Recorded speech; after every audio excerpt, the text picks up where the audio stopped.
other provisions, the FAST Act provides almost $1.5 billion for the Successful Transportation Infrastructure Finance and Innovation Act program, which helps transit agencies like Metro arrange financing for new investments in transportation infrastructure. Metro used this loan to accelerate the construction of the Crenshaw-LAX corridor, one of them, a light rail project that will improve transit access for several communities in my district, including the city of Inglewood. Furthermore, the FAST Act also provides $3.7 billion over 5 years specifically for bus and bus facilities programs. This is a 75% increase over the previous funding level. The increase is especially beneficial for local transit agencies that serve the South Bay, including Metro, Torrance Transit in the city of Torrance, and the G-Trans in the city of Gardena. Last October, Metro received $10.5 million federal bus grant, which was specifically designated for use in the South Bay region. Metro will use this grant to replace approximately 30 aging diesel buses with new low-emission compressed natural gas buses. Last year, I wrote to the Department of Transportation, to Secretary Anthony Fox, to express my strong support for this grant. I'm proud to have helped Metro obtain federal funding for this noteworthy project. And I'm especially proud that these new clean fuel buses will be used here in the South Bay. Moreover, I'm working closely with Torrance Transit and Gardena G-Trans to ensure that they too receive their fair share of federal transportation funding. Congress also renewed funding for the Tiger Transportation Grant Program in fiscal year 2016 in response to a letter I wrote the previous year to congressional leaders that was signed by 145 of my colleagues. In March of last year, I wrote another letter to congressional leaders supporting President Obama's request for $1.25 billion for Tiger in funding year 2017, and 137 of my colleagues signed that letter. Almost a year has passed, unfortunately, and there's some in Congress who have still not completed work on the federal funding for government programs in fiscal year 2017. However, when they do, I, along with Ted Lieu and others, will continue to advance full funding for transportation programs that benefit our districts. Finally, I'm going to touch on something that's going to make a few people in here a little bit upset. But I want you to know I'm monitoring Metro's work in the South Bay. As I'm sure you know, Measure M was passed by the voters in Los Angeles County in the 2016 elections. Measure M was Metro's proposal to levy a sales tax to fund new transportation projects throughout the county. Measure M includes a variety of projects that will eventually benefit the South Bay cities.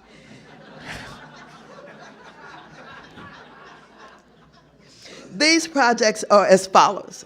$619 million toward the Green Line extension to the Crenshaw Boulevard in Torrance, $250 million toward the I-405/110 high occupancy vehicle connect ramps and interchange improvements, $51.5 million toward the I-110 express lanes extension south to the I-405 I-110 interchange, $150 million towards the I-405 South Bay curb improvements, $175 million toward the I-105 express lane from the I-105 to the I-605, $347 million toward the airport metro connector, also known as the 96th Street LAX People Mover Station, and $2 billion in escalated dollars over the next 40 years in local return revenue for South Bay cities to use for street improvements, pothole repairs, signals, etc.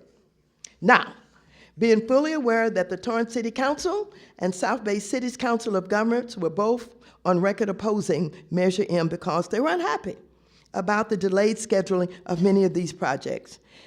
Ted Lieu and I intend to work with my South Bay cities and Metro leadership to make sure we receive not only our fair share of the transportation funds raised, but that the project schedules will more adequately reflect an equitable distribution of priorities throughout LA County. So, we're going to work on it. We promise you. Now, I'm not going to go into the Affordable Care Act because I think Ted, talked a lot about it. Again, you're going to hear a lot about this Affordable Care Act. What we have is health care under the Affordable Care Act, referred to as Obamacare, led by President Obama, designed to ensure that all of us, all Americans, have health care coverage. That's what the whole thing is all about. And of course, there are some aspects of it that people just don't like, and there are aspects that people do like. A lot of folks who are opposed to it are afraid of the mandate. They don't like the mandate. And without going into a lot of detail about that, let me just say, in order to have affordable care for everybody, we've all got to chip in. It's not that it can work if only a few people are involved in this health care plan. And so that's one of the issues that will be debated as we talk about this affordable care.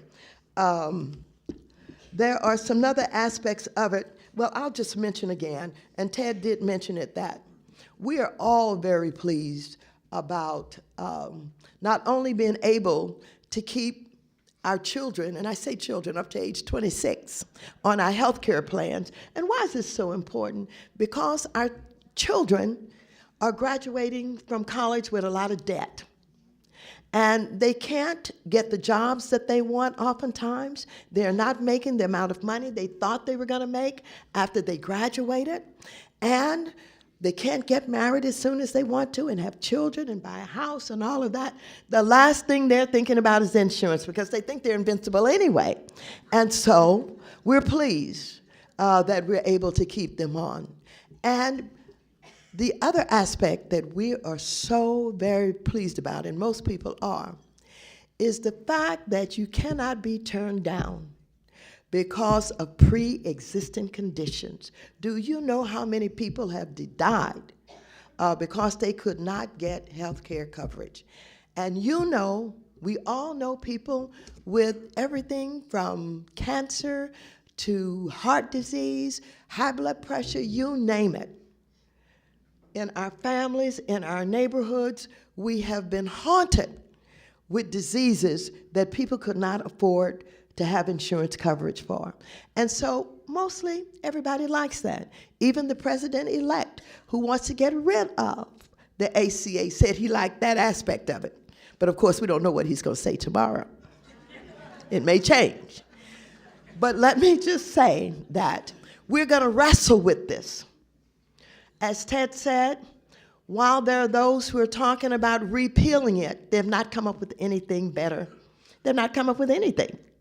And so it's not easy to throw all of this out, but maybe there are some ways that there can be some coming together around something that would see us still in the position of being able to provide comprehensive health care for all Americans, and at the same time it's affordable, and at the same time the premiums don't keep rising so high that we get angry and want to get out of the system.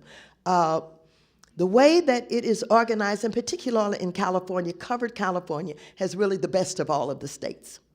And they ensure, as they balance what is paid by young people and older people, that they can get younger people into the system as quickly as they possibly can. And they pay maybe a little bit less. And some of you older folks, some of us older folks pay a little bit more. And I think that's fair because, after a certain age, all kinds of things start to happen. Things that nobody warned you about. They didn't tell you it was going to happen. And all of a sudden, you're wondering, why didn't somebody just clue me that after a certain age, these strange things were going to start to happen? So we pay a little bit more. We want more of the young people in, et cetera, et cetera.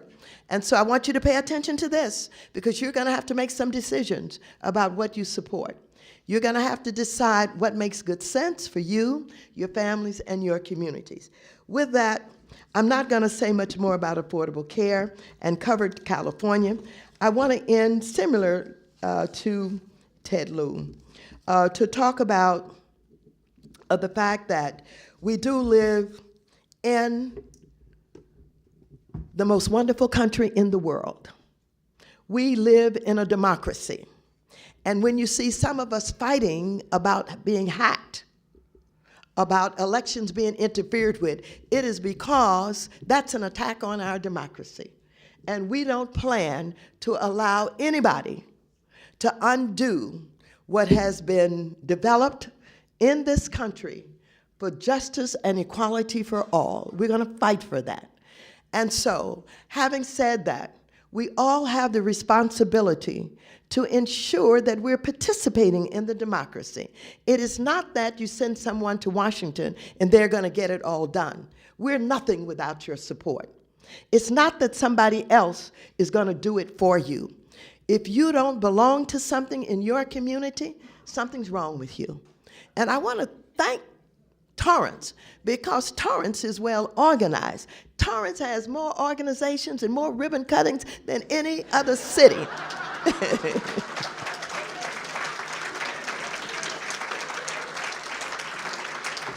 And I love it, because on the business side, if you come into Torrance as a new business, you're going to get welcomed.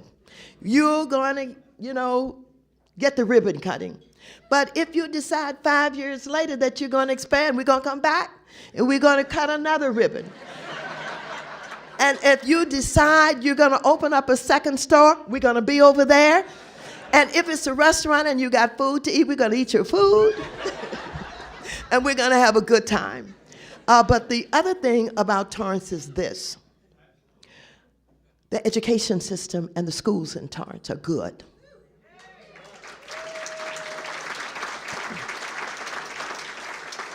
And we've got to make sure that we involve ourselves in our schools and in education so that it continue to be one of the best school districts in America. That's extremely important. When Ted talks about cybersecurity, and we talk about STEM, we talk about STEM education, science and engineering, et cetera, our kids got to be educated, or they're not going to be in it. They've got to be educated so that not only can they develop systems and they can create new ways by which we have privacy and we protect ourselves, but they've got to move the world forward. Aren't you proud of SpaceX in Hawthorne? That's in my district. They just had a new launch, and it was successful.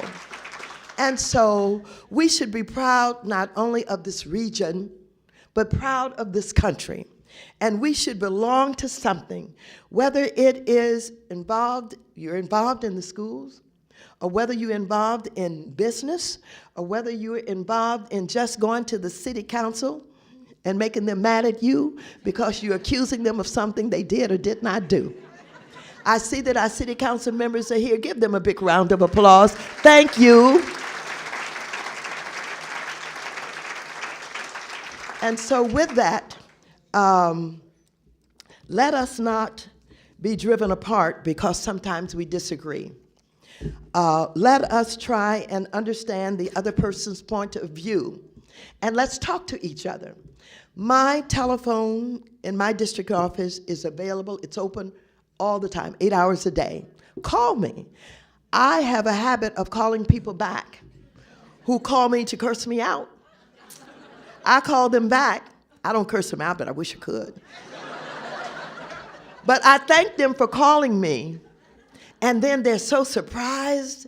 They said, "Is this really Maxine Waters?" I said, "In person, this is her."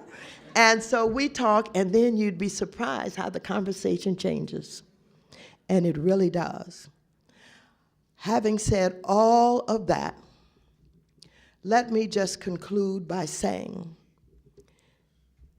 if you see me on television saying something you don't like, call me and ask me why I said it or what's driving that, and I'll be happy to talk with you. In the final analysis, I'm not at the inauguration tomorrow. Ted Lieu's not there either. I'm not going to be in this by myself. But I want you to know, for every constituent in my district who asked for tickets, and they had granted us 176 tickets. I covered everybody who wanted to go and who called and asked. We made sure they got their tickets. And for handicapped or older people or what have you, a challenged, they got the few seating ones that we had. And then we got the best standing areas that we could possibly have. Just because there are people who I gave tickets to who don't agree with me would never stop me from sharing with them and allowing them the opportunity to be in Washington, D.C. It's a good place to be sometimes. Thank you.